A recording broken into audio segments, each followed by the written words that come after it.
क्योंकि ये बड़ा मुश्किल है, तुम सामने आओ यार, मुझसे नहीं होता ये मेरी कमज़ोरी है, 20 साल में नहीं सीखा मैं। आम आदमी पार्टी क्यों? इसलिए आम आदमी पार्टी क्योंकि आम आदमी पार्टी के जो नेता हैं मैं उनसे बहुत मुतासर होता हूँ। पहली बार कोई आदमी है जो कहता है कि अपने आप को वोट दीजिए, मुझे मत दीजिए। पहली बार एक आदमी दिखा जो कहता है कि नहीं नहीं नहीं मुझे नहीं, अगर मैं जीता तो आप जीते, मैं हारा तो आप हारे। एक आदमी जो लगातार देश को सुधारने की बात करता है, एक आदमी जो लगातार करप्शन ख़त्म करने की बात करता है। बाकी के मैं सारे नाम नहीं लूँगा, बाकी के मैं सारे भाषण देखता हूँ, वो स्टैंड अप कॉमेडी एक्ट हो गए हैं। अब दूसरे की बुराई कितनी मज़ाहिया तरीके से की जा सकती है, उसको स्पीच कहा जाने लगा। एक ज़माने में स्पीचेस होते थे तो लोग सुनते थे कि अब फलाने नेता का स्पीच सुनो यार। आजकल की स्पीच में स्टैंड अप कॉमेडी होती है, एक जोक इधर मारते हैं, एक जोक उधर मारते हैं। इस नेता ने उस नेता का एक नाम रखा है, उस नेता ने उस नेता का एक नाम रखा है। देश कहाँ है, लोग कहाँ हैं, आदमी कहाँ है, भूख कहाँ है, मकान कहाँ है, उसका कोई जिक्र नहीं है।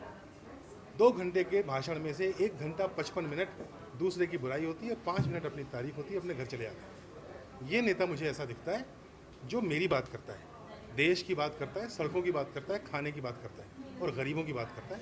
इसलिए मैं इस नेता के साथ खड़ा हूँ। ओके सर, बट ये डिसीजन अब क्यों लिया? मतलब अब नहीं लिया, ट्विटर फेसबुक देखो ना यार, ओके ओके ट्विटर फेसबुक पे मैं बहुत समय से लगा हुआ सो हूँ। You have been a follower of Arvind Kejriwal right from the very yeah beginning. Yeah yeah yeah, या। Okay. मतलब मुझे अरविंद केजरीवाल को मैं तब से फॉलो कर रहा हूँ जब से अन्ना का मूवमेंट शुरू हुआ। वहाँ से मुझे एक दुबला पतला सा आदमी दिखा जो थोड़ी मूछें थी, चश्मा लगाता था, जो एक्टिव था, वहाँ से दिखा। फिर उनका स्पोक्स पर्सन था, मैं वहाँ से फॉलो कर रहा हूँ और मैं वहाँ से बहुत कीनली उनको ऑब्जर्व कर रहा हूँ। और फिर जब वो अलग हुए और उन्होंने ये तय किया कि मैं पॉलिटिकल पार्टी बनाऊँगा, तो मैंने उनके इस मत से भी एग्री किया, क्योंकि मैं जानता था कि सिर्फ वो जो कुछ भी अन्ना ने किया वो मतलब कमाल था, उन्होंने शुरुआत की है, लेकिन उसको अंततः एक पॉलिटिकल अंजाम देना ज़रूरी था। अन्यथा आप बाहर से, ये इतना गुंधा हुआ सिस्टम है, ये मशीन इतनी मजबूत है कि आप बाहर से तोड़ ही नहीं सकते इसको, आपको मशीन के अंदर ही घुस के तोड़ना पड़ेगा। तो मैं उस स्टैंड से भी एग्री करता हूँ और फिर वो जो चीज़ें कह रहे हैं मैं उनसे भी एग्री करता हूँ, इसलिए अब सामने भी आके खड़ा हो गया।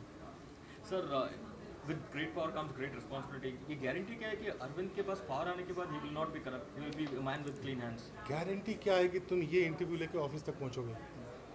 कोई गारंटी नहीं है दोस्त, किसी चीज़ की दुनिया में कोई गारंटी नहीं है। बेटे अपनी माँ को छोड़ देते हैं, माँ